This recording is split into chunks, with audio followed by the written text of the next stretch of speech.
Hello. Welcome to the Best Overall Show. Cheers. I'm Joe, I'm Cass. And and I'm Noah, and I swear I'm not hiding in a closet from a murderer. is that martini dirty there, Cass? Oh, she's filthy. It's been a week, folks. It's been a So week. you guys had quite the event 2 weeks ago. Congratulations to both of you. Thank you. Thank you. Yeah, we had a great event. Storm, as always, Bob and the team put on an excellent event. And yeah, 5 amazing rounds of poker.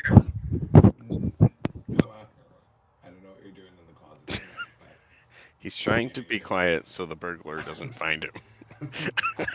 I muted him. It's okay. I'm troubleshooting technical difficulties, but Beautiful. I he's Um, holding a I he's did holding have a quite an coat hanger. excellent.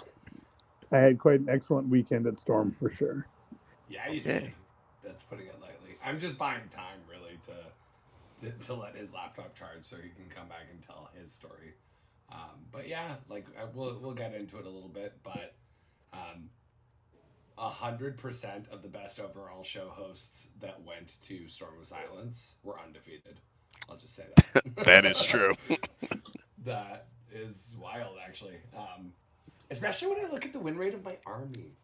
I love hearing how my army is trash and like the detachment I take is garbage and it has a 38% win rate. And then going undefeated at a major. It's good times. I mean, I've played against you several times, and that list is very powerful. Right?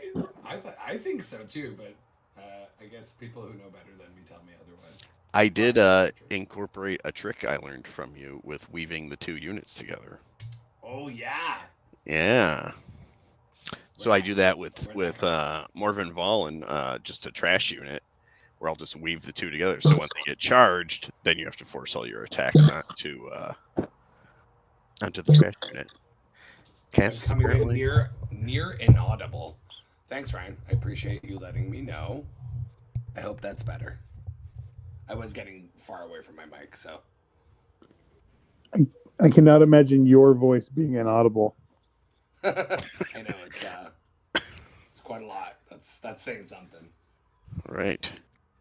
Ooh, jazzed it up with some new graphics. You like that? All right, this is next level. This Also, I is am I am holding a guinea pig at the moment, so just I only have one hand. that's okay. What do we got going on here? One second. I will try to fix that.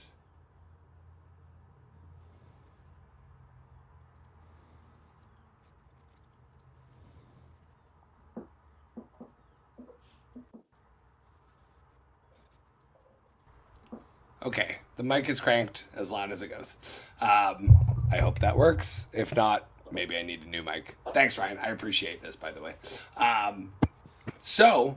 This is a Fate Weaver, Kairos Fate Weaver that I was working on for DreamHack for Mr. Nick Nanavati. Oh, so this is coming with you. Yeah, I actually just finished it, so I didn't get the time to take the finished photos and send them in before we got everything ready for the show today. But like literally before I fixed this lovely dirty martini, I finished varnishing this and packing it into the case, so it's ready to go. It was a fun model to paint. I was messing around with a pigment wash. Noah, you're going back on mute. Sorry, buddy. I was messing around with a pigment wash. That's what that the pink kind of in the cracks of those feathers is. Okay. It's dried pigment. Actually, you can see it in the corner, the left corner of the screen on the left photo. There's a hot pink thing of pigment. So what you do is you mix that in with some water and you use it like a normal wash, and the dried pigment settles in, and you can wipe it away really easily on the lifted surfaces with like a sponge or a paper towel, a wet Mm. paper towel after it's dry. It was a trick I learned to do like rust effects originally, but I wasn't getting the pink I wanted with kind of my airbrushings and whatnot. So I thought I'll give this a shot, and it came out like radioactive pink. It was cool. So pretty happy with how this turned out. Really happy with the staff and all that. And considering I painted it in a pretty quick period of time for me, which was basically across 2 really busy work weeks, yeah, pretty happy with how she turned out. Yeah. Let's see here. There's some better angles. That was some late night progress last night. Finished up the gold, got the book out there. The finished pictures, I'll post them up short, like in the next few days on my Insta. But I did the little flame guys that come with it on the base, and I actually airbrushed the bright spots on it. It looks great. So pretty happy with the finished product. But these were close to done work in progresses when I gave up last night and thought better of staying up until 2 in the morning. Oh, it looks fantastic. Thank you. Look at that wingspan. Yeah, no, and that pink, I was really happy with how that pigment wash worked out. So, what is the little obelisk thing on the back? That is 3D printed from Epic Basing. So I think it's part of their temple, ruined temple basing kit. So, yeah, just 3D printed that, stuck it on there, gave it. I find with big models like this, what I was worried about, if you've ever played with Nick Nanavati or near Nick Nanavati, he has a reputation for being rough on models. He's gotten better, but I wanted to give the base an anchor that he could pick it up from that wasn't the model. Slick. So I was like, this works. It adds something to the basing, and especially because I bullied him into using magnetized cases. I didn't want anything breaking off when he's trying to get him off the magnet. So we've got that very, very solidly attached, ready to go. I truly love Nick. He's a great dude. I played beside him and TJ Lanigan at World Champs last year, and Nick gets moving so fast, and his hands are all over the place. Felt like I had to dodge an elbow once. Yeah, but so dang, throwing bows. Throwing bows. You gotta Nick proof it if you're gonna give it to the man as a gift. So he asked me not to show him a picture, but I know he's not watching this show. So whoa, come on now. I mean, come on. He's not one of the 25 viewers. He's not one of our 10 loyal fans. Hey, we have 40 subscribers, yo. Fuck yeah, we do. That's true. Noah, what's going on here? Well, this is not shortly Green here Tide. I'll be jumping back on my computer, and my audio will be better. But Ascension Day. For the moment, so anyone who knows me will know that I have played against a lot of GSC. Mm-hmm. And some of my favorite games in all of 40K have been against GSC.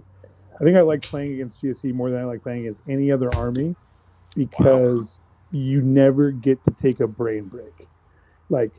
You start the game and you never get enough time to be unengaged because GSC players are always pulling the shenanigans all game. And so you never get to rest on your heels, which for me, being an ADHD kid, is the most perfect thing. My games against GSC go by so fast because I just feel like I'm just 100% committed the whole time. And I always thought GSC was so cool, never picked them up. But a long time ago, I bought a lot, and then I gave it to a friend to paint, but then he ended up getting on 40K and didn't paint it, so he gave it back to me. And so I have this lot that has 140 infantry models and all these vehicles and 30 bikers and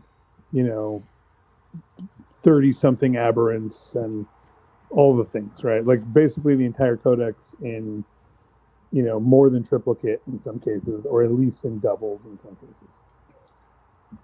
I am in awe of your sheer, I wouldn't even say willingness, your aggressive desire to own 3 ludicrous model count armies between your orcs, your admech, and this. I don't even want to think about how many bases. Like that I also is- own like I don't play it very often. I also own like 16,000 painted points of Marines. Yeah, and you also own a game store. I mean, Yeah, it okay. was a natural progression. And I'm not counting anything that's in the case at the I store. know you're not. You're a Um, beast, Noah. I know. I love mass infantry. So I started painting. I don't think I have any progress shots yet, but I'm trying something a little different. I am painting basically most of the army in like a basically almost like a slab chop contrast, but then I'll go through and do a bunch of highlights and gradients and stuff. Um, but then the aberrants and a couple other units I'm going to paint in a different scheme that I'm going to tie in, because on the display board, the aberrants are going to be in like a service tunnel only lit by emergency lights with their weapons glowing. Meanwhile, all the infantry that are on top will be like fighting street to street on the display board. And so it's going to be like 2 very distinctly different environments on the display board. Really So cool. I'm currently, and I'm doing orange cloth. So I'm currently, I'm doing like a tray at a time. So I've got like 30 plus infantries on a tray, and I've gone through and done all of the cloth in like an orange contrast. And now I'm doing the skin in like a cold green fluorescent paint that I've been washing with Chthonian camo shade. So, question: what color is your thumb predominantly right now? It is entirely flesh color because I don't use my thumb or my thing when I'm using thin paint. So when I'm using like inks and washes. So currently the whole army is being done so far in contrasts, inks, and washes. So at the moment my thumb is untouched. My index finger has a little bit of orange contrast on it by accident.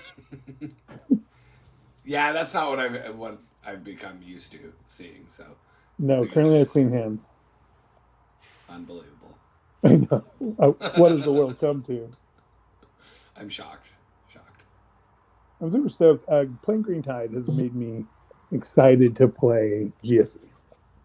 Really? Ooh, what do we got? Yeah, because it's like similar model counts, man. What do we got that's here, right. Joe? Joe, This was you the end painted of me a a knight. commission I did for my buddy Garrett. So 4 armatures. He had 2 I had painted already, and then Aquastoris, well, Canis Rex, and then that's his arm back there, and obviously the dude. And then that Lancer I painted about a month and a half ago. So Beautiful. that's his Knight's army. That gold that you do has this like rich red tone to it that I just love. Yeah, that's just artist ink, buddy. Looks great. Just spraying a little purple lake. Purple lake. Oh, I love a good purple lake. Good man. Yeah. Does it look like that?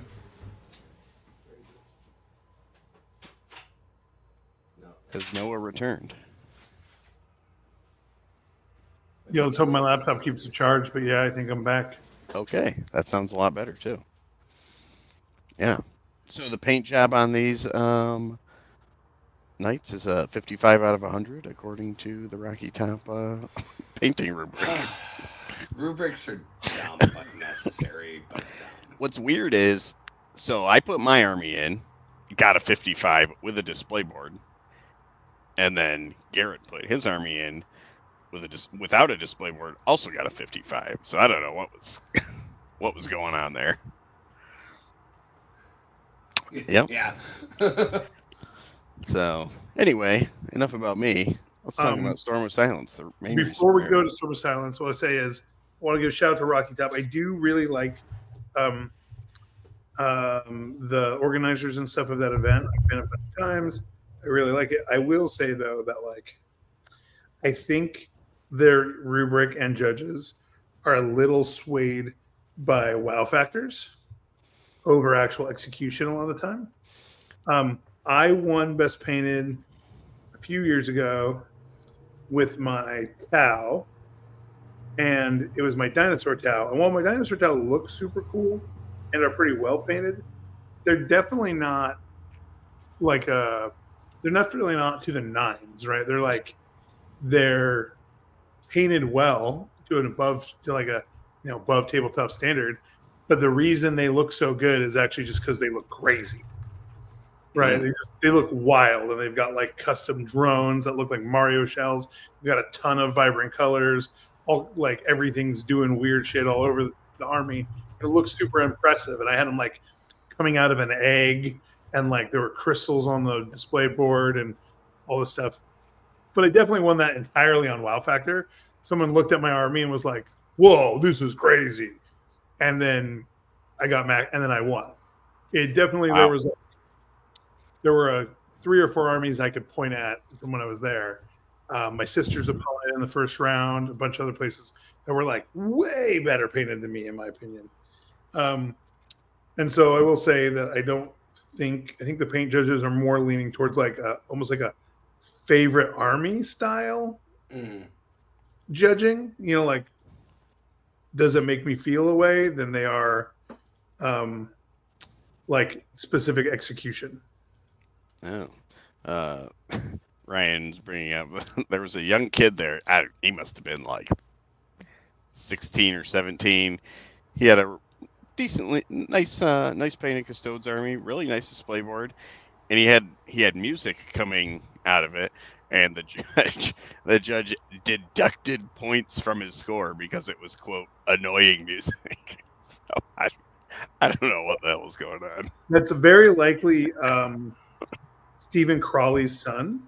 Okay. Who plays Custodes. Stephen Crawley is like one of the well-known, well-accomplished Midwest players. Midwest and like he's on the same team with like Brad Chester or that kind of stuff. Mm-hmm. But his son has been coming to him to events for a long time. I went to 2 or 3 Rocky Tops, and they were there every time. And the last one I was at, he played. So yeah, I mean, I think we're inadvertently touching on why so many people don't take the ITC hobby track that seriously. And I understand it's a hard thing to make a subjective thing, which is the paint quality of an army, objective. And like Noah has done a good job creating a rubric that I've judged with. I have a charity event coming up, not this weekend, but next weekend that I'm running that, like, I'm doing my best with the rubric. But we all have biases. We all have things that we are pleased by and annoyed by. I don't get deducting points for a musical display tray, but, neither here nor there. Not my event at the end of the day. I've seen people get points deducted for LEDs. Wow. Which I don't agree with either. I don't really usually like playing the game while my opponent has their LEDs on. Ideally, they would turn them off while we're playing because they can kind of be distracting on the board. But I think LEDs are a fine addition to an army. But there are some people who just don't, that's just not their bag. And you are subjected to the whims of your judge. Yeah. I could see not getting like any points for it, but deducting is pretty damn harsh. I mean, I don't personally believe in like I am very much an advocate of paint it. Like, if you want light, paint the light. But that being said, I still like award points. Like Jason Ryder has a really cool Iron Warriors triple Corn Lord of Skulls army that I've both had the pleasure of playing against and of paint judging, and like he's got LEDs buried inside of them. There's like blood pools in the back. Really cool stuff.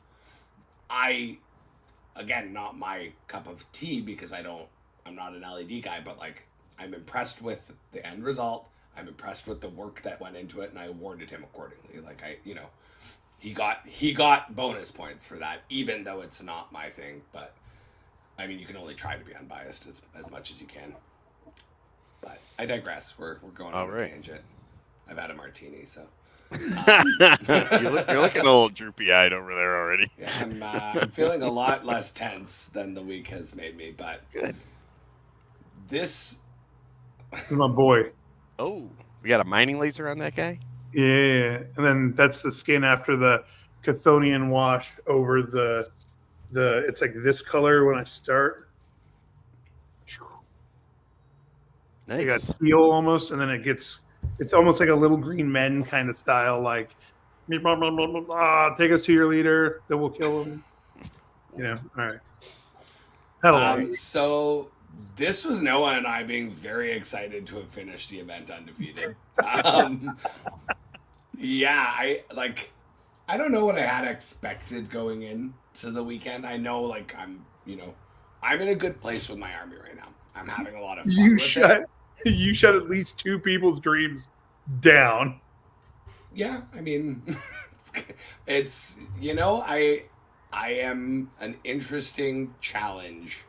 Like my army is an interesting puzzle that most people don't have the tools and experience to deal with first go around. So, but yeah, had a really fun event. I'm not gonna go too into detail of every round, but my round 1 opponent, Michael, set things off. Hold on, I got your stuff ready to roll here, buddy. Oh, all right. Okay, well, I won't get ahead of myself. This is Chuck Arnett. Chuck is the newest member of Team Aegis. Let's go. We've been playing with Chuck for a long time. He's an amazing artist. He's amazing really human. Cool. Amazing human too. He's got he's also a great hand drawn artist. So he brings a lot of that in. Like he'll do cell shading for some of his armies. He changes his style up wildly between armies. He's just a super exceptional artist. And he went 3-2 with the Stampa. And our other teammate went 4-1 with the Stampa. God bless him. Stampa. Oh, man. If you look at it in the corner, it's a squig wired in. Yeah. It's Squiggenstein. There's a Mangler squig on the top there. Yeah. It is indeed the year of the Stampa. Every year is the year of the Stampa. If you believe hard enough. Yeah. All right. What's this? Oh, so both my children are my whole house is a hobby house, whether it's knitting or painting or Minecraft or drawing or converting garbage into something or building. We're a crafty, neurodivergent, very anxious ADHD house, right? And so my youngest was like, "Dad, let's play Adam."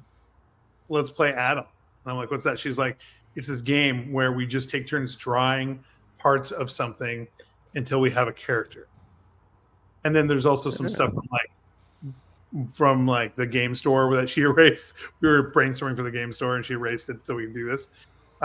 So it started with an eye, and then we ended up with an eye patch, it's supposed to be a cat eye or something, and then a scar, and it's holding a lollipop, and we gave it spider legs. But it was kind of a cool artistic exercise. I know it looks ridiculous, but it's me and her just playing off of we both had 2 different visions and they had to unify. It was super fun. And I hadn't done a lot of painting, so I threw that in. So. Nice. I was hoping that's from the hobby progress. I was hoping this wasn't a picture your kids drew of you. No, but I do have for tournaments. I do have I have these 2 good luck charms, one from each of my kids, and one's a go. It's just a sign. It's one's go daddy go, you got it, and the other one is she is drawn Canis Rex on it. Her version of Canis Rex on a piece of scratch paper where you scratch it through and the glitter shows, but its middle is distended and it's yelling too much pot pie. Oh man! And it's so possible. I have what he's got in his little briefcase. It's just every major GT I've ever won that has been physically on my person. Wow, that's awesome. All right. Okay. Here we go. Here's your list. Here is my list. I haven't changed a point in a while. But basically we've got Calgar, we've got the Biologist with Blade Driven Deep, Those are going with a 6-man Eradicator The squad. biggest, that's what she said, enhancement in the game.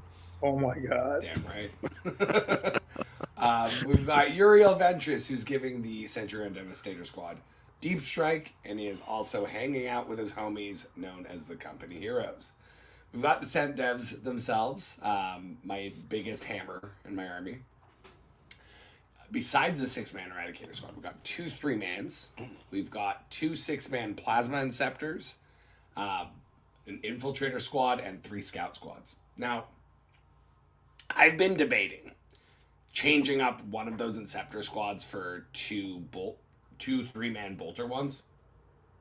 But I swear, every time I consider it, the second Plasma squad, wins me the game.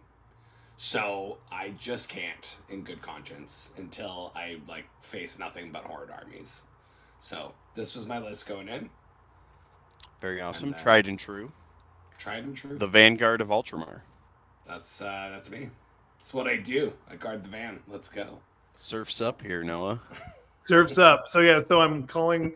I have started to have naming conventions for my list. So Green Tide is Surf's Up, but then my team Green Tide list is going to be titled Group Swim. Mm. And if I ever do a narrative game, it'll be Adult Swim. But that's neither here nor there. Ryan's pointing out that Sean Rice was running your list at Rocky Top, Noah. Oh. Or, sorry, Cass. Oh. Oh. Really? All right.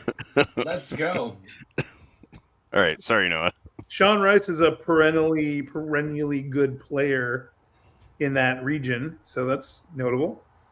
I will take the indirect compliments. Okay. Flattery. We'll get you everywhere. Anyway.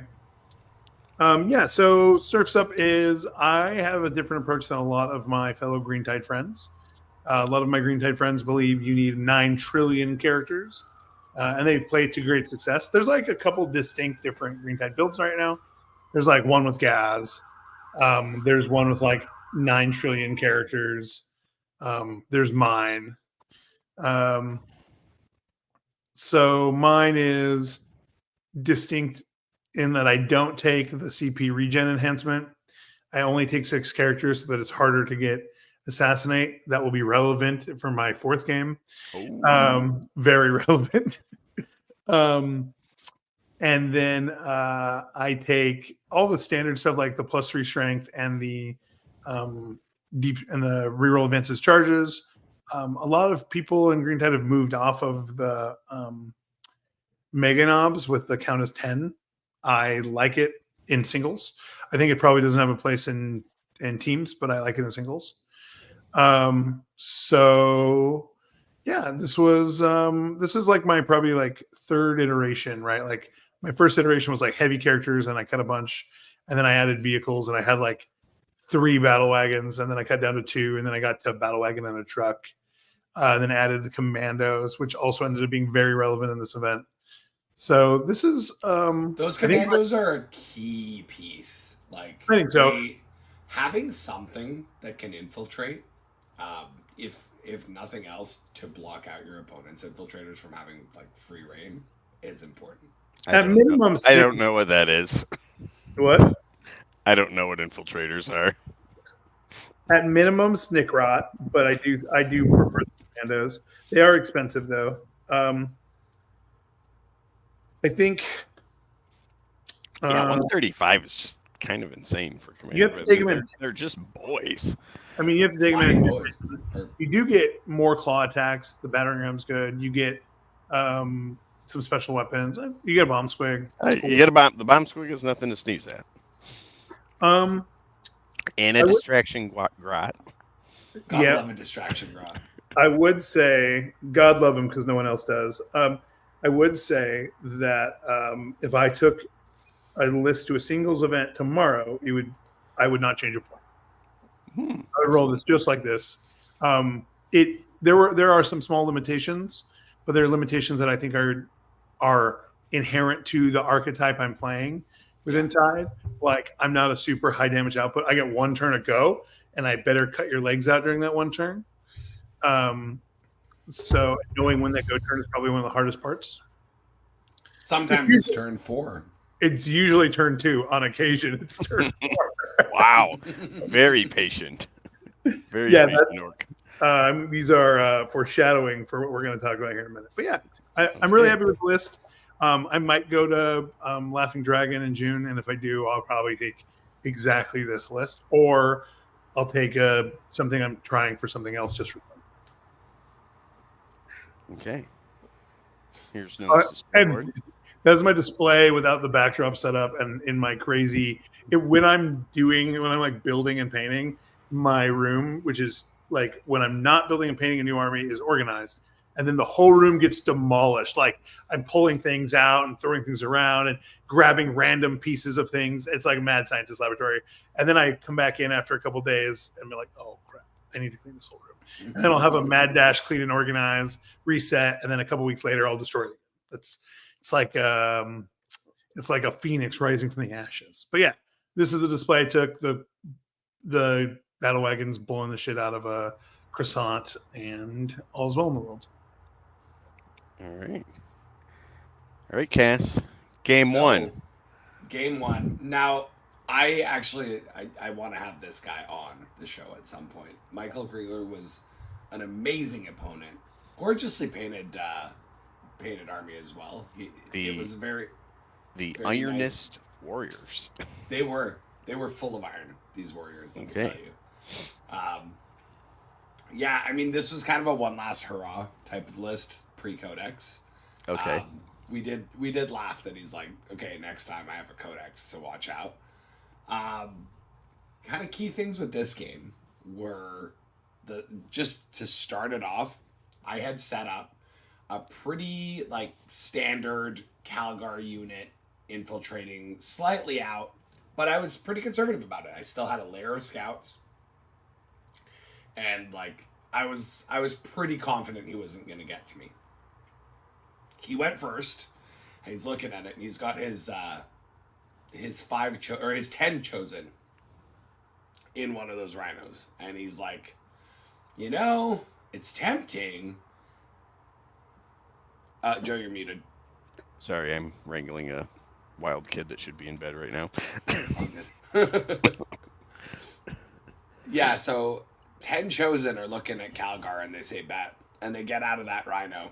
I'm like, well, you're gonna have to kill those scouts because I can calculate it feint. He's like, okay, so he got an angle on them and he just shot them to nothing. And I was like, okay, well, now I'm gonna use calculated feint, and I rolled like pretty decent too. So I was all of a sudden 11 inches out. I'm like, cool, you need an 11, and he rolled an 11 and just like slammed right into Calgar's unit. We had a really good laugh about it. Michael was an amazing opponent, great guy, had a really good time.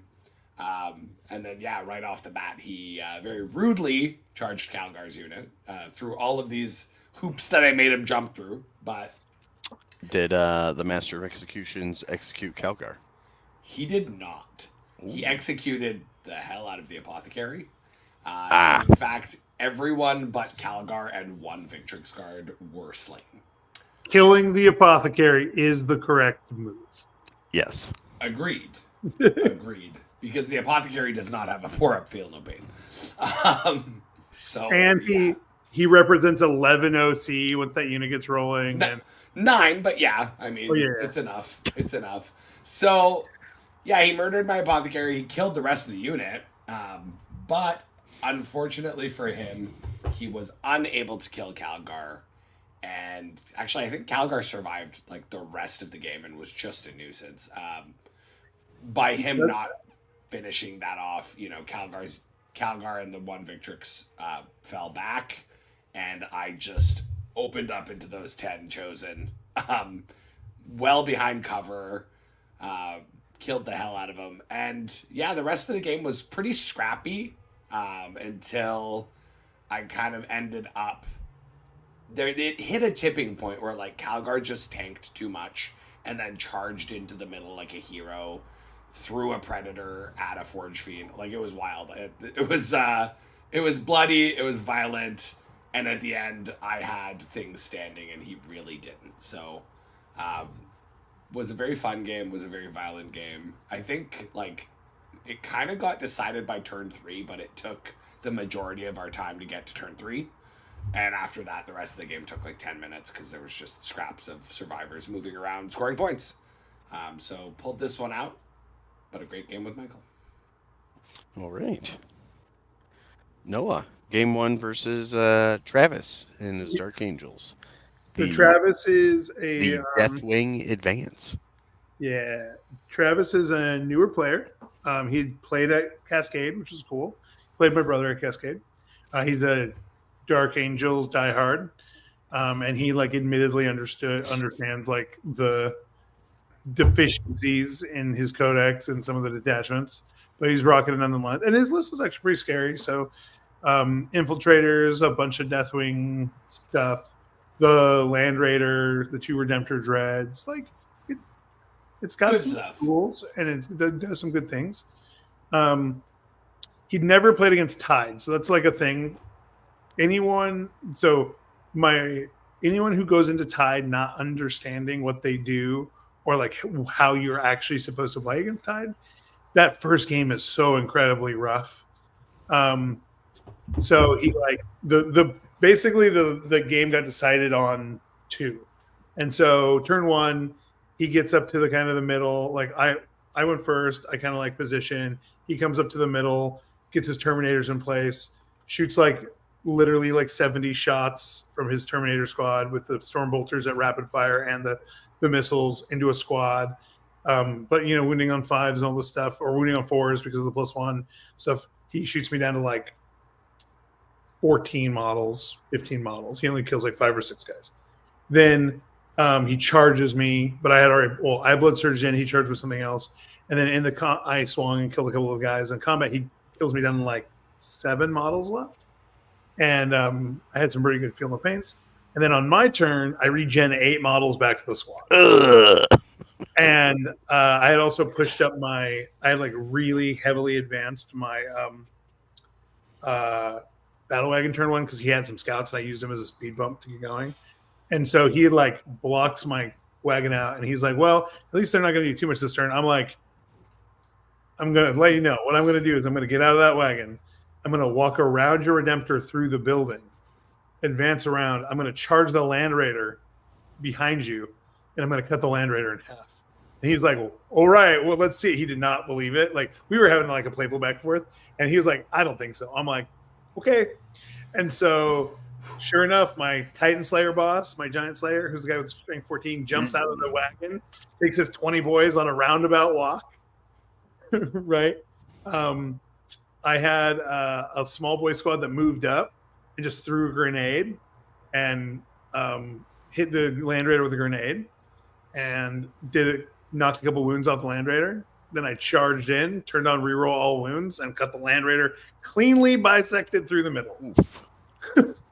It blew up. A war boss? That was the war boss, the Titan Slayer. Oh. I call him the Giant Slayer. In the law, he's strength 14 with 9 attacks, hitting on 2s, wounding on 3s. With 20 boys, he's rerolling all wounds. My man. And so I had already done like 4 wounds with a grenade, and then I just, the knob didn't even get to swing. Just bummer. Ah! So what is the correct way to go into Green Tide then for people? First, you don't throw a bunch of if you can't hem me all the way in, reserve your scouts for scoring points. That's the number one, because he put his scouts like on 2 sides kind of up and on either side of my commandos, and I just use them as springboards to get further up the board early game. The other thing is like you need to bring all your energy to bear. You either need to do one of 2 things. You either need to split me on 3 different fronts and be able to hold those 3 fronts, or you need to bring all your power to bear on a weak flank, collapse a flank, and push. Right? You want me to have as many of my own models and things between the other units that I want to apply to your units as possible, because it's hard to move. If I get to just come at you and apply where I want to, I'm going to swamp you down. But if you can use basically my army as almost like a move block for my own army, and simultaneously, like, you need to be killing boys. Boys are all that matters. Boys, boys, boys. He put a bunch of shots in like Meganobs and stuff, and I'm like, sure, they're scary, but like the boys are what's going to win the game. And They're he killed a scary ton if they of- get to you, and you can avoid the mega knobs. He You did can't kill. really avoid the boys. I will say I underestimated the killingness of his army. He definitely killed a ton of boys, but I regened a ton of boys. I think he killed like 100 boys, and at the end of the game, I still had like 25 boys left. Wow. Yeah, he It's a lot of definitely like boys. there was basically like characters and a couple straggler boys and like a couple things holding here and there. But I was in like we were like locked in a combat on his home objective for like I don't know 3 turns. It was great. It was a really great game. He did really well. I think the experience gap and the not understanding Tide, and also I think overconfidence and how much damage he's going to do really hurt him. I have no idea what inner circle companions are. Are those just They're no, they're not Terminators. They're basically like company heroes. But they get bonuses. They get like when they're led by a character, they get stealth, and then when they're attacking a unit with a character, they get an offensive bonus, and they basically have power swords and they're in power armor. Is this a Primaris unit or is it It's a Primaris Dark Angels. Oh, unit. interesting. Yeah. Okay. Yeah, it's the new unit that got. Cool. Yeah. All right. Oh, and here is a pick of the game. Oh yeah, this is literally my first round. Yeah, so he like you can see there's some scout. There's like I guess there's only one squad, but there's a scouts up on the top, and that squad of boys that's by the wagon, and the wagon charged that squad of scouts on turn one. And then like that wagon ended basically like with its nose against that ruin, the home ruin at the end of 1. Oh wow. Yeah. Yes. Jeez. And he got when he shot the wagon, he got it down. He was able to get the wagon between shooting and melee to 2 wounds left, and then the guys got out. Oh, that Get him, wagon boys. also never became unbattle shocked for the rest of the game. Oh no. He failed every one of its battle shocks for the whole game. But it did its job. It did. The party bus. All right. Ooh. So this was such a fun game. And I gotta say, like, I was worried because on paper, this is arguably my worst or one of my Really? worst matchups. Yeah, because what my army doesn't want to do is be rushed by a bunch of psychopaths who blood surge when you shoot them and chop to bits all at once. So, and Angron. Like, you just can't do anything about Angron. So yeah. Yeah. Mr. Phil Taylor and his World Eaters with the aptly named list in all lowercase. I can't read. It was amazing. So I've got to call Phil out for being an amazing opponent because he had a clicker. Okay. And I'm like, what's with the clicker? And he's like, I am counting the number of skulls that I take for corn. And I was like, shut up. He's like, yeah, I played guard last. And like, he looked up in the middle of his game with this guard player. He like killed a Baneblade or something. And he's like, how many crew is in a Baneblade? Because that's how many skulls I took. And he like clicks there. Honestly, like halfway through the game, he like killed one of my squads, and I'm like, yeah, 10 clicks for corn. Like it was awesome. It was a really fun game, and I was terrified because Jeebus. Was it just like the Angron. little like a Yeah. lap clicker like you do to run laps? Okay, that's Exactly. amazing actually. It was such a great idea, and I would never play World Leaders without that. Like World Leaders players take the tip. His teammate also was playing the identical list and also had a clicker, so they were like competing between each other. It was fantastic. This list does not have a lot in it. No, he was having a lot of fun with it because it was just like, oh, this is easy. So, Angron, Karn with 10 Corn Berserkers, Lord Invocatus with 6 8-bound, I think, and then the Juggernaut Lord was with the other 10 Berserkers. And then there was 10 Jackals and a Lord of Skulls. Like, Does the Lord of Skulls get this scout move? to be honest, I don't know, because I'm a jerk, and I lined up 3 units of scouts. Or actually, 2 units. 2 units of scouts right up there. I went first, so I'm just outside of 9 of his deployment zone, of his models, because you can scout within 9 of the deployment zone, just not within 9 of models. Oh. So I was just like, okay, here's a perimeter. You don't get your scout move. And he's like, yep. I do not get my scout move.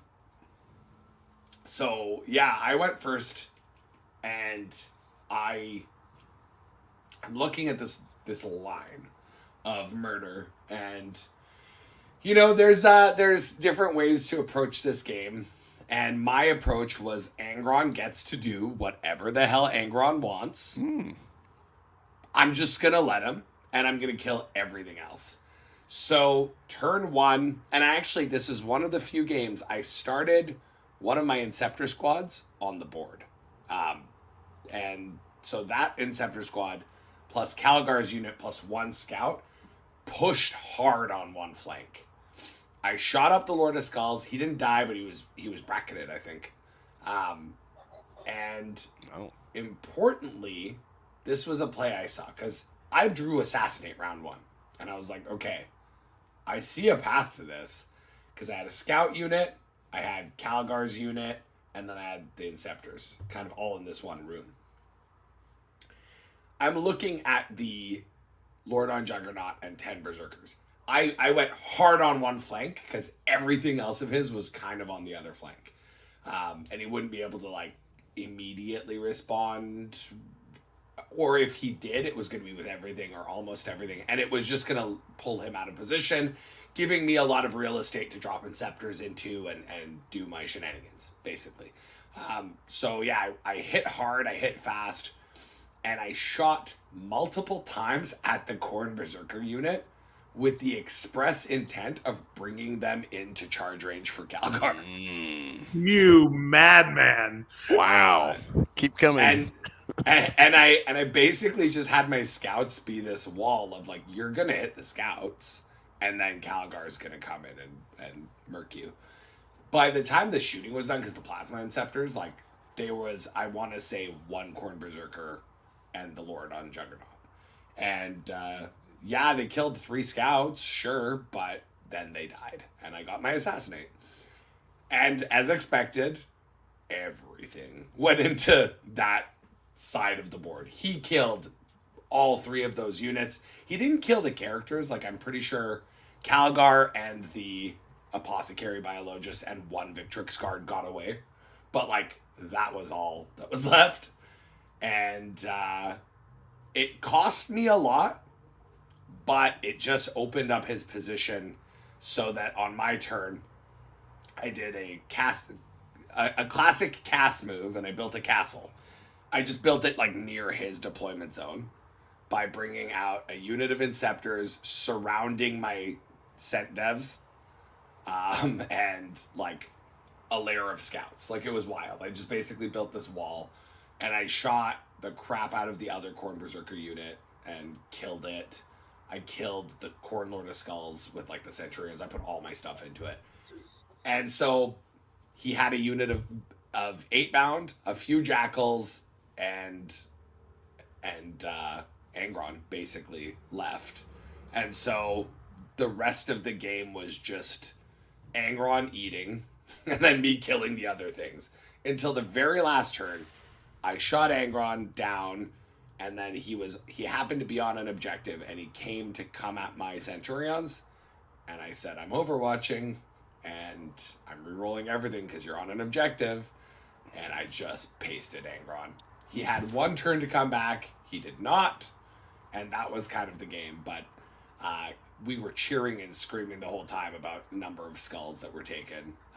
Angron's skull, fun fact, only counts as 1. But he's got so many on him. Those ones are already gifted to Khorne, is my logic. Okay. You know what I mean? So makes sense. Someone's already clicked that clicker. You don't want to re-gift Khorne a skull he's already got. He'd be pissed. I don't think he'd be pissed. That. Yeah. So yeah, great game, great opponent.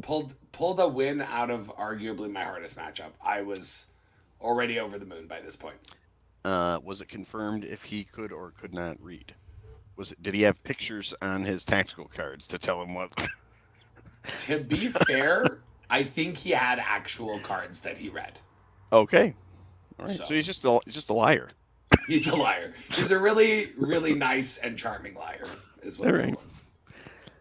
Noah, game 2 versus Fritz Meisel and his Awakened Dynasty of Fritz was, I believe, a teammate of my first opponent. So I'll be honest, like my first 3 games of the weekend were like 2 of them were not understanding. Like, so my first one was didn't know how to play against Tide and overconfidence. This one was, so this list is really scary. I was like, man, if he plays this list right, if he baits me out, the flayed ones actually hurt really bad. If he can whittle a unit down to 10 models, and the flayed one will pick up the rest of them because of all the like sustained and criticals and stuff they do, like super crazy. The scarabs are a good tool against me. The heavy destroyer are okay into the meganobs and the vehicles, and the scorpex are really scary. And I did not know who I was playing against. I had never played against them before. So when I went first, I hung a commando squad on an objective, and then I parked the meganobs behind a wall, like far enough away that they couldn't get charged, but close enough that they was like 100% charge anything on that objective next turn. And then I hung a naked 20 man on top of on top of my close upper objective. And sure enough, he took the bait and he charged both with Scorpex on turn 1.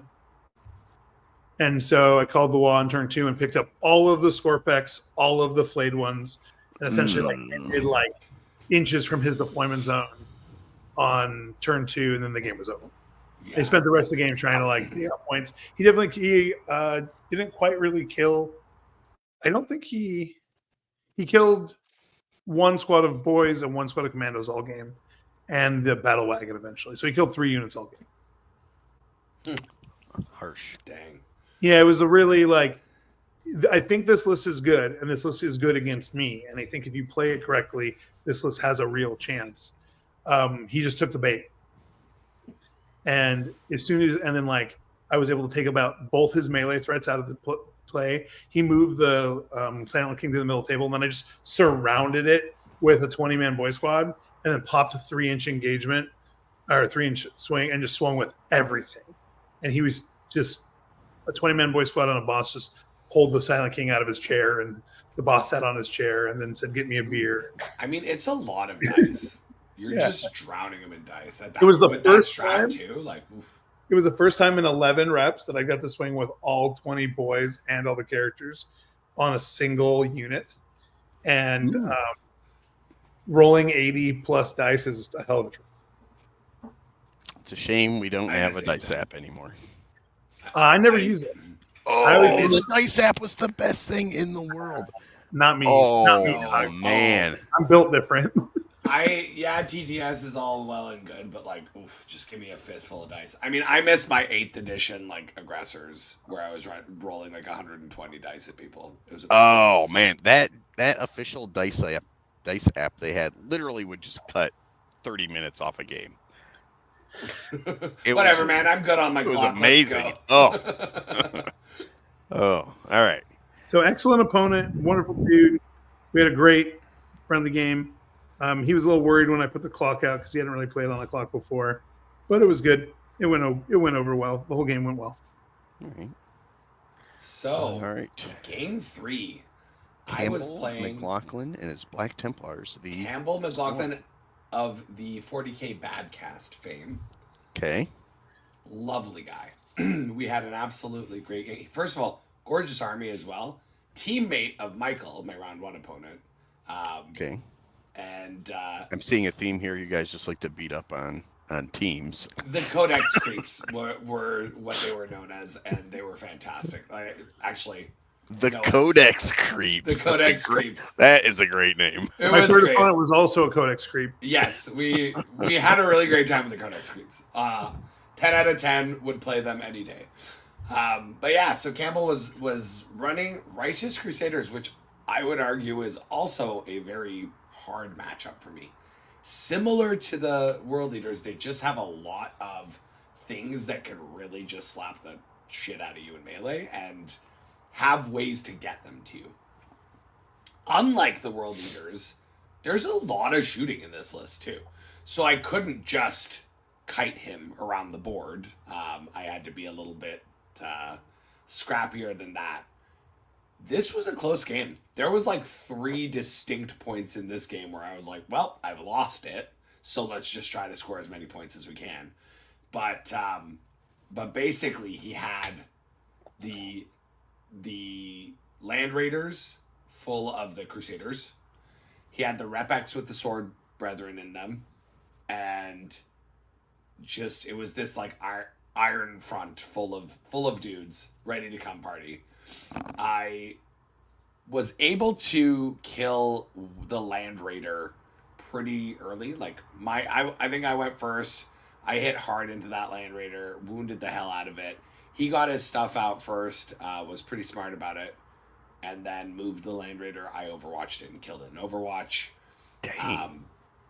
It was just the last few wounds. Like, it did the majority of the damage on my turn, but then he kind of got into the Calgar unit pretty early on. I'm pretty sure he killed them, like, toot sweet, but then the one moment where it, like, clicked for him was when I was shooting my DevSense titty missiles at one of his Crusader squads. And I'm rolling it, you know, and I'm like, okay, he's a Space Marine player. He has my codex. He has my data sheets.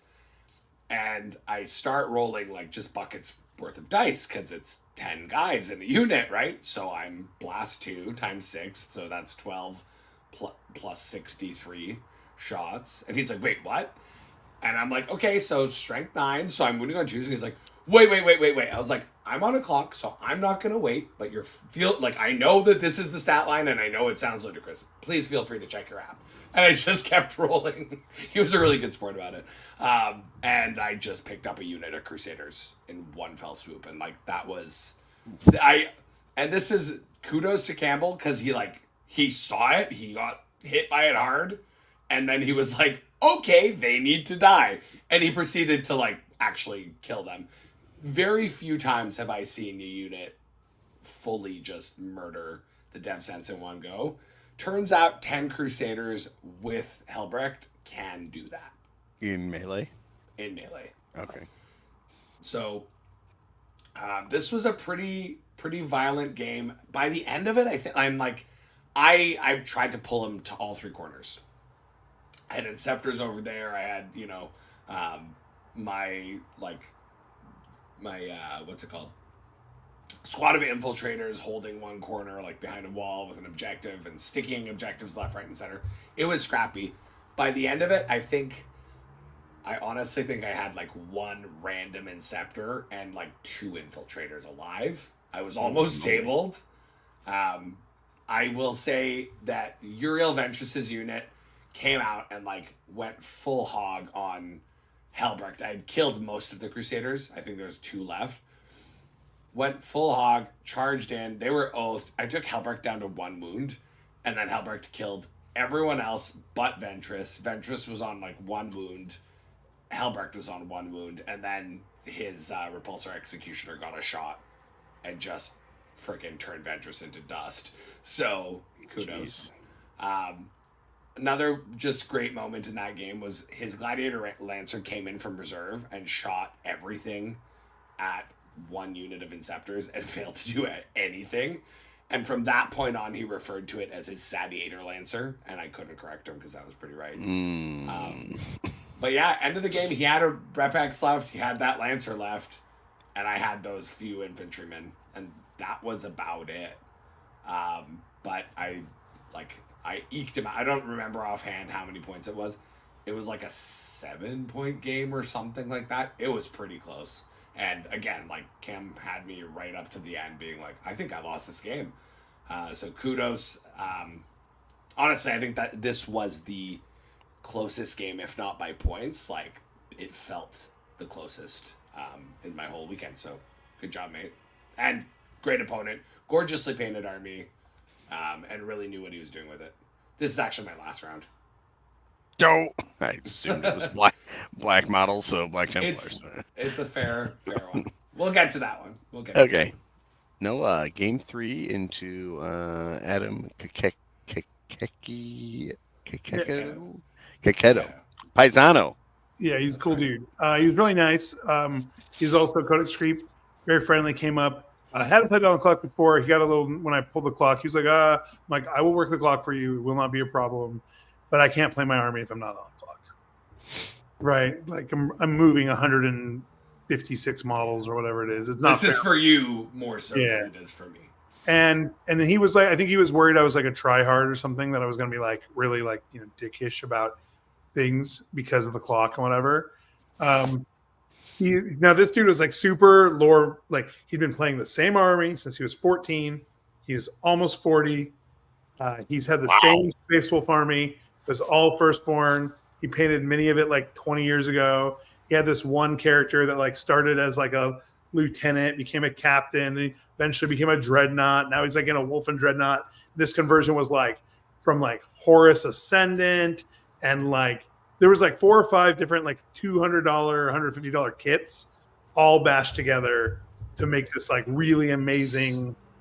Sorry to interrupt, boys. I'm gonna drop for a few minutes here. Yeah. Wild McDougal has arrived, so I will be back. Okay. Super like into lore, really had names for all of his named characters, but still knew how to play the game really well. I will say I love him. We talked about it, but hubris got him. Apparently, his one of his primary play partners is Green Tide. And so I came up to the thing. I was like, hey, do you need me to explain my army? He goes, no, I play against Green Tide all the time. I'm like, well, how do you do against it? He goes, I beat it handily every time. I'm like, okay, cool. Sweet. So you don't want me to explain anything? And I tried to explain a couple of things, and he was like, no, man, I'm good. You don't need to explain it. And he was very adamant about it. I was like, okay, cool. Adam it? Yeah, adamant. The first turn came and went. And then he was very puzzled by the things I was doing, because apparently his opponent didn't play that way, or maybe didn't use those strats. And I was like, would you like me to take a moment and explain my army? He's like, yes, please. I'm sorry. I was like, okay, cool. And so I went and re-explained my army. And basically what happened is like, I took the Mega Knobs and I ran the whole truck into the middle of the table and parked it. And he brought a bunch of his stuff around the corner to shoot the truck and charge and kill the Mega Knobs. But that brought his whole army to the middle of the table before my watch turn. And I had to jump into one side and turn one, picked up a character with Assassinate and Jump Claw Squad, and like hemmed him in on one side. And then I'd staged up on the other side. And then he brought a Razorback around. He got the Devastators out. He brought a Wolf and Dreadnought around. He brought a Predator around. He brought a squad of Wolf Guard and Terminator armor around into the middle of the table to kill the Mega Knobs. And then he did it down to he killed everything. But I think like a knob and a boss, and then I charged him with my whole army on turn 2. And we had the thing that held the game for him is he had a squad of Blood Claws that like he charged with once and wiped a whole squad of boys basically with between the characters. Wow. It was super good. And then we had this back and forth where like I would charge it and then he would charge me, I would charge it. And so that unit was probably responsible for most of the damage his whole army did. That 1 10-man Blood Claw. But over 3 turns of combat, I wielded it down until it wasn't anything. Yeah, I think there was at the end, he was like, dude, you don't play this anything like my buddy plays it. And I'm like, it's like, it's different styles, whatever, but that's why, my word to the wise is like, when you come in, have your opponent explain their army, because they will probably give you some indicators of how they play their army. Mm-hmm. Like the things that they say are important are probably important because they think they're important. Wow. But it was good. He knew what he was doing. I think he had a winning record at the event. He was playing a combined arms list that, I think a lot of people would take for granted. He has all the tools to do all the things. He knows all his rules really, really, really well. He just got really focused on killing those Mega Knobs and put way too much in harm's way to do it. Mm. Yeah, I've definitely never played against the Space Wolves detachment before, so I don't even really know what they do. They basically, the characters, when they achieve certain goals, they get army-wide buffs: lethal hits, reroll charges, sustained hits, 6 of feel no pain on the whole army, all kind of stuff. But you have to meet specific conditions during the turn.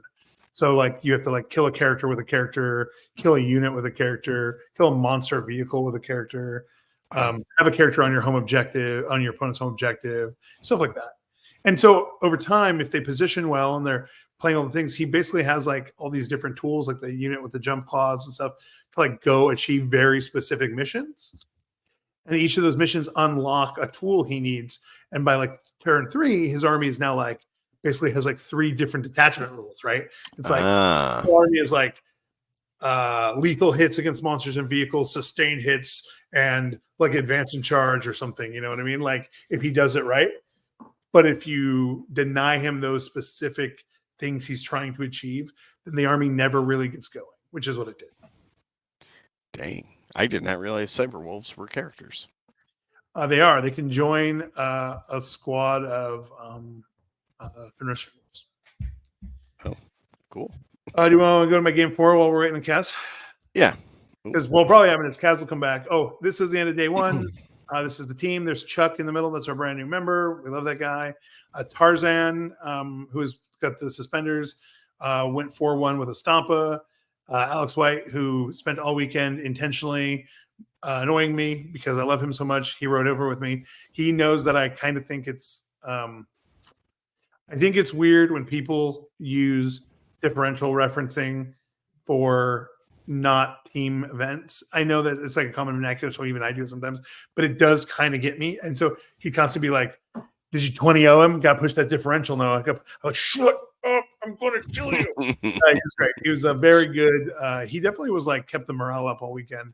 We had some weird stuff. Like I got a speeding ticket on the way there. Oh, And the Airbnb, then the Airbnb was like, didn't give us the code. So we had to go like stay at a motel. And when we rolled into, and Jubilee's here. Hey. hey. She was also at the event.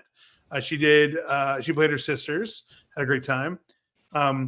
And then we had to stay at a motel. We walked into one and there was like an altercation about a pit bull going on. Wait, you had an Airbnb, but then you went to a motel? They didn't send us a code. So we had to like go somewhere else that night. We got in at like at midnight and they didn't respond. Again, jeez. We motel. And then we had to go to another motel because there was like a active crime scene occurring in the lobby.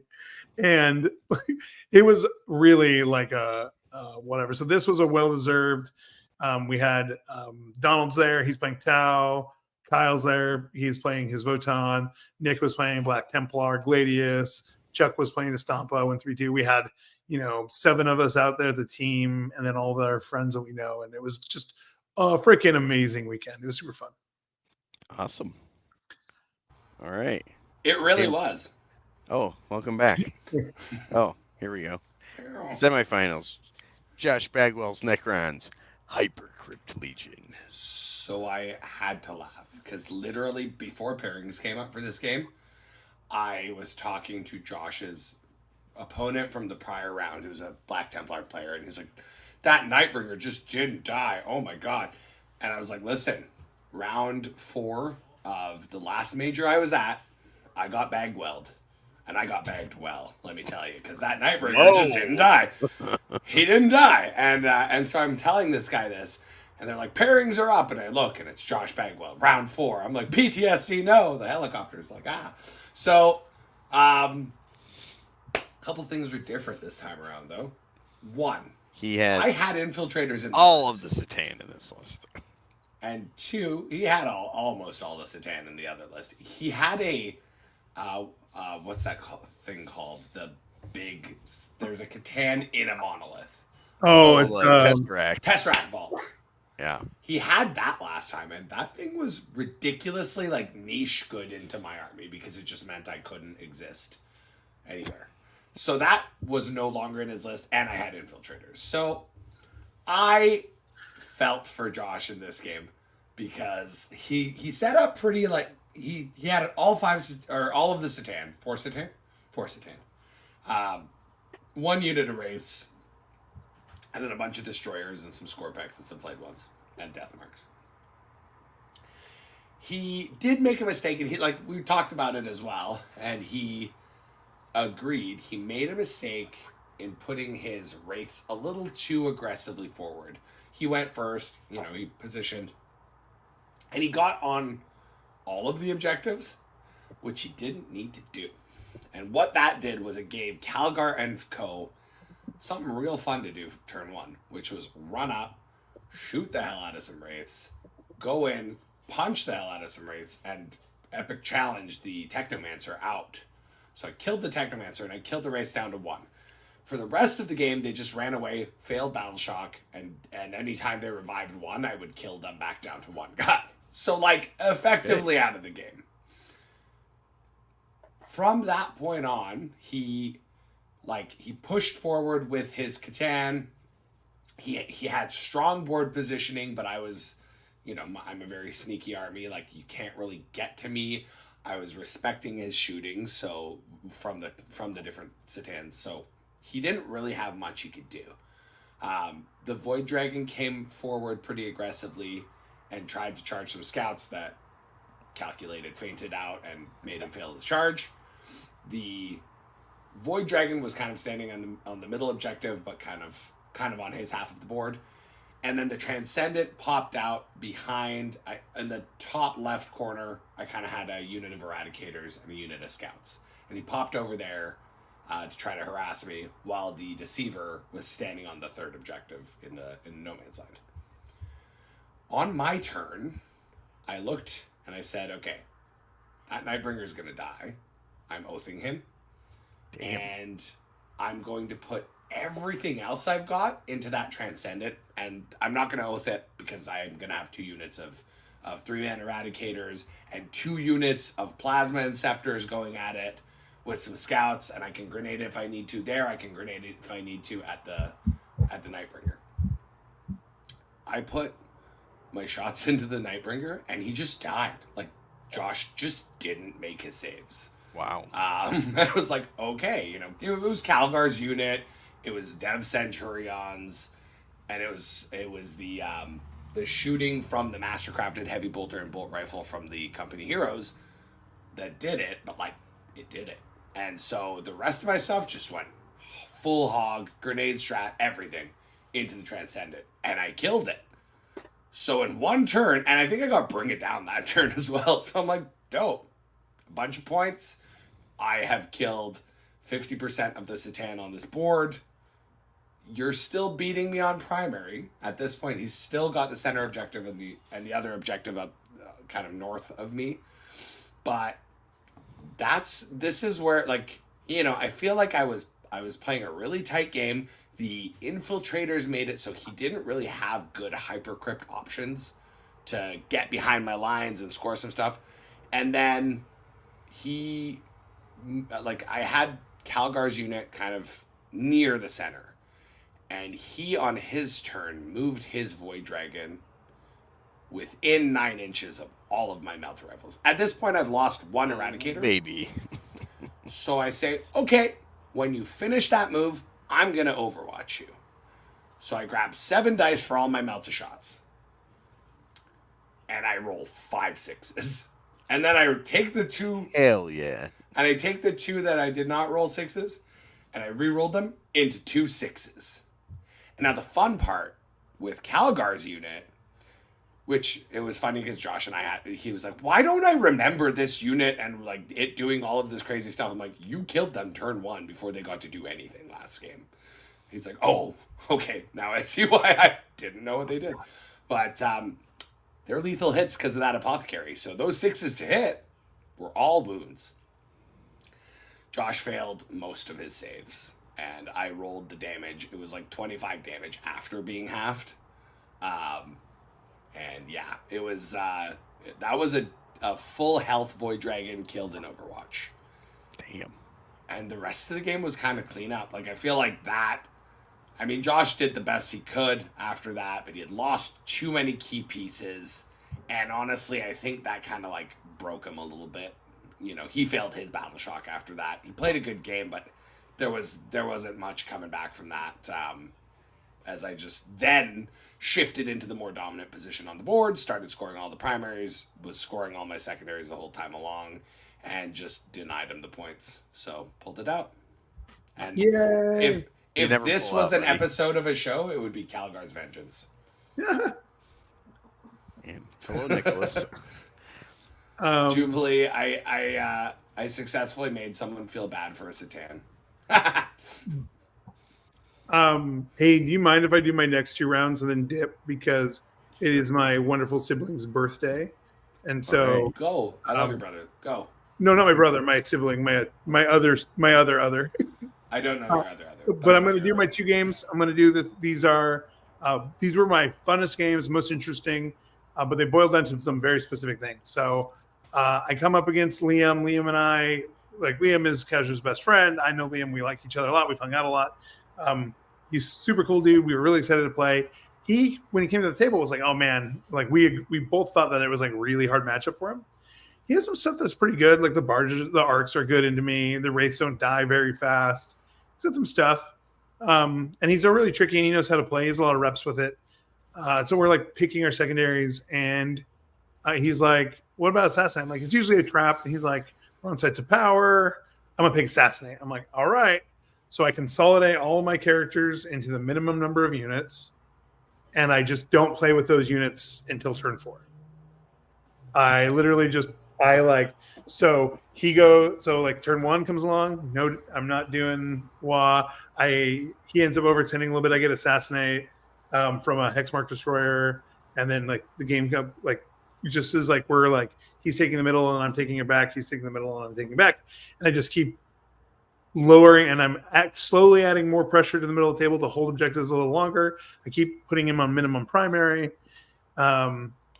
I keep, pulling I think like a 7, and I just keep racking it up, but small. And turn 3 comes along. I'm like, okay, it's got to be Watcher now. And I look at it. I'm like, nope. And so I just keep screening and keeping it so he can't get the 9-inch charge with his Nightbringer into my guys and, precision my guys out and melee.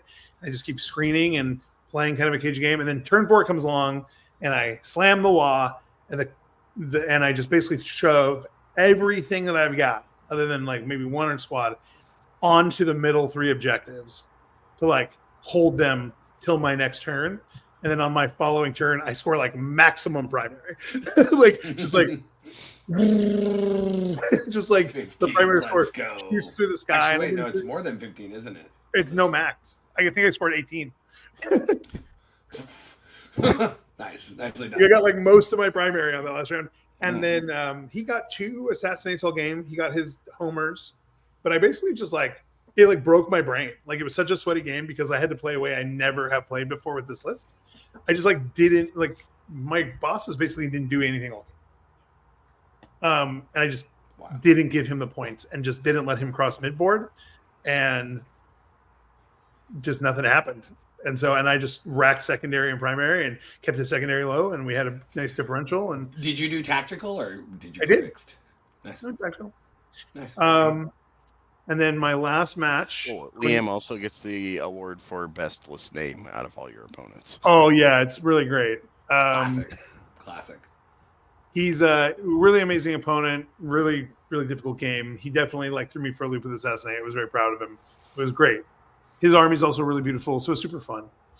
All right, game 5. And then game 5 was into Linton Rowan, who is an army guy. I'm a marine guy, so Linton has this very almost intimidating demeanor about him because he's huge, 1, and he's very quiet too. And so he's a nice guy. He's very let nice. it not be. But you gotta confused. tease him out of his shell early. So I literally was like, "You big son of a bitch! I'm gonna climb that mountain and give you a hug." And that was the first thing I said to him. And he starts dying, and we hug and we start playing. And it's vital ground, so no middle objective. And I put the commandos in the middle between ruins so that his wolf jail can't get through the middle. I put a 20-man over on one side, the naked 20-man on one side, and a 10-man on the other. And then I just kind of staged my army so it can go either way. Really, but with about 1,000 points focused to the right and about 1,000-ish points focused left. And I got turn 1, and my commandos shot up and charged his infiltrators and tagged his vindicators and blocked the whole. He had a squad of Thunderwolves in the middle and then 1 on each flank, and just hemmed that one into the middle. So he couldn't go anywhere with the Thunderwolves that turn. He only got to charge the commandos. So they got a whole turn. They did not play the game.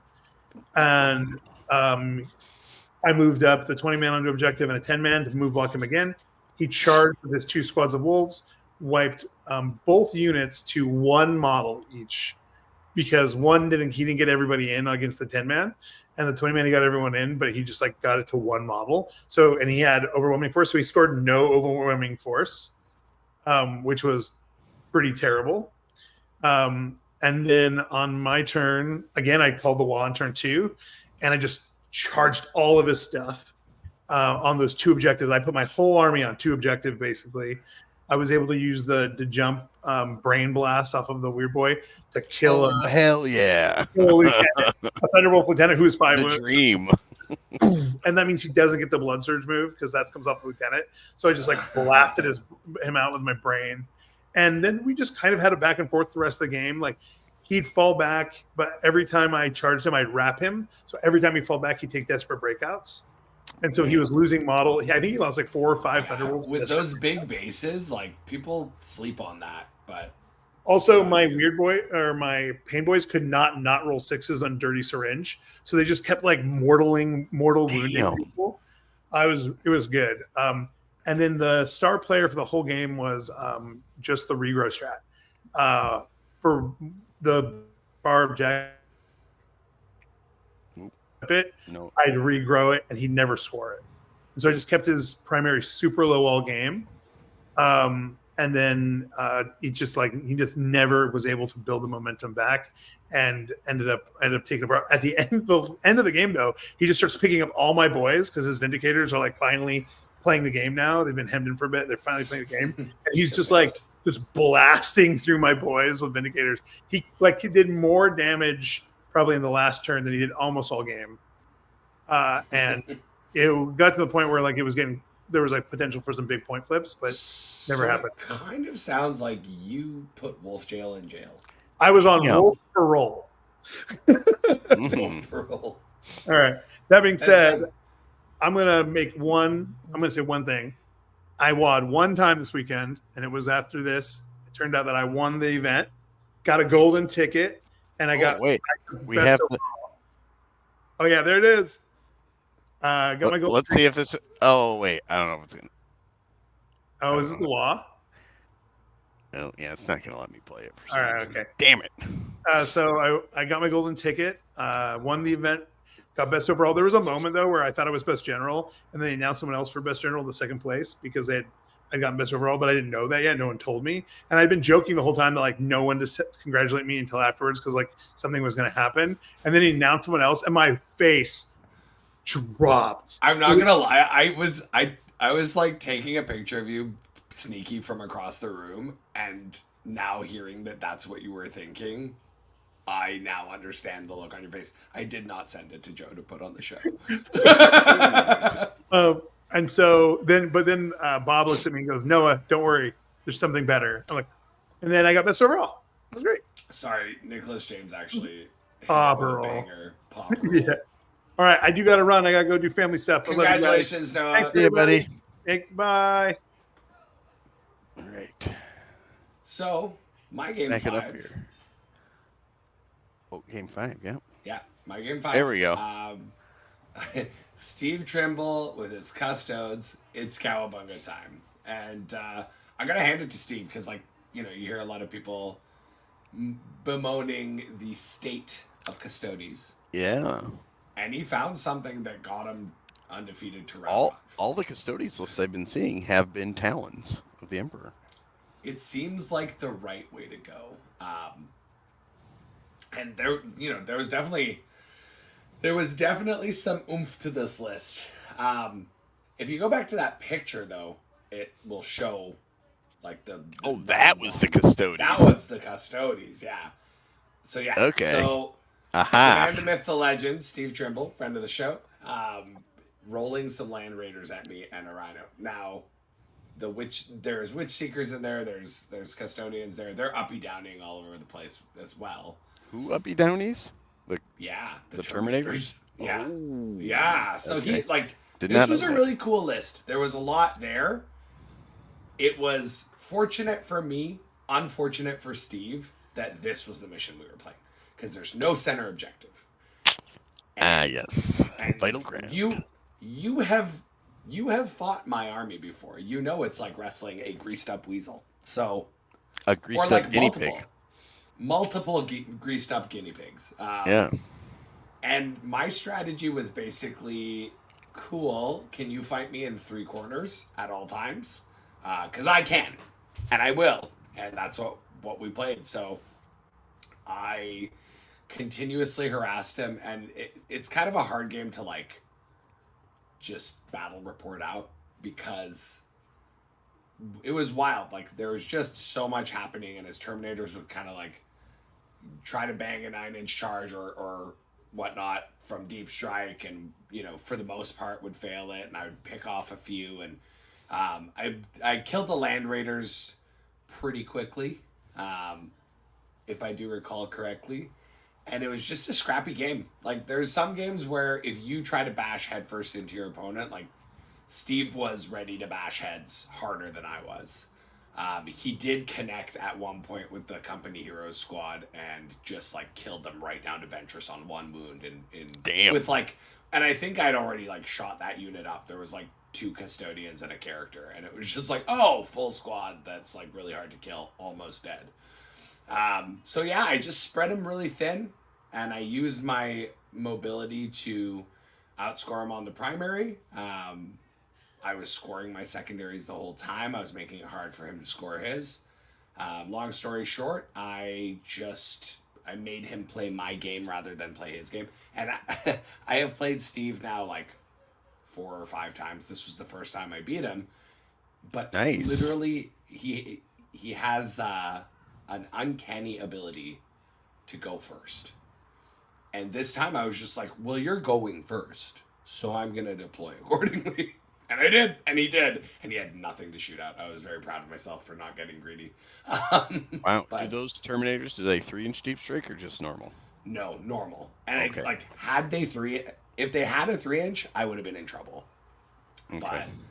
But the way that it was, I was able to eke out a very hard fought win. And I think he did really good work with a codex that people are kind of poo-pooing about. So, like, I think there's definitely some oomph there. But yeah, kudos to Steve for a great game. But I pulled out in the end and went undefeated for the first time at a major. Ended Congratulations. up at 3rd place. Thank you very much. And yeah, had a good go. So feeling pretty good going into the weekend that I am going into this weekend. And where are you going? So I will be at DreamHack Dallas, weather permitting. It's apparently been kind of crazy and stormy, but myself yes. and my teammate Alex McDougall will be flying out and joining the rest of the Art of War team there. It is going to be a pretty cool exhibition event. It's a team event. 4 teams were invited to play. It's Team USA from WTC. It's us, Art of War, United Midwest Project, and we've got Pro Tabletop. It is going to be so cool. There's, like, if you're not familiar with DreamHack, it is a massive esports event.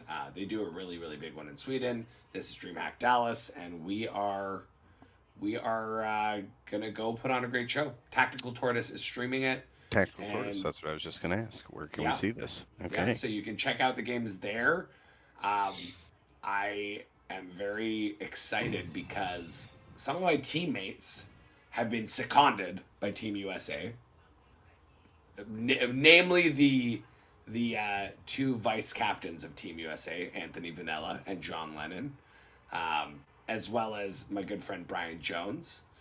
So those folks who are normally on my team are on an opposing team. So I potentially can fight one of those 3 lovely gentlemen, which would be very fun.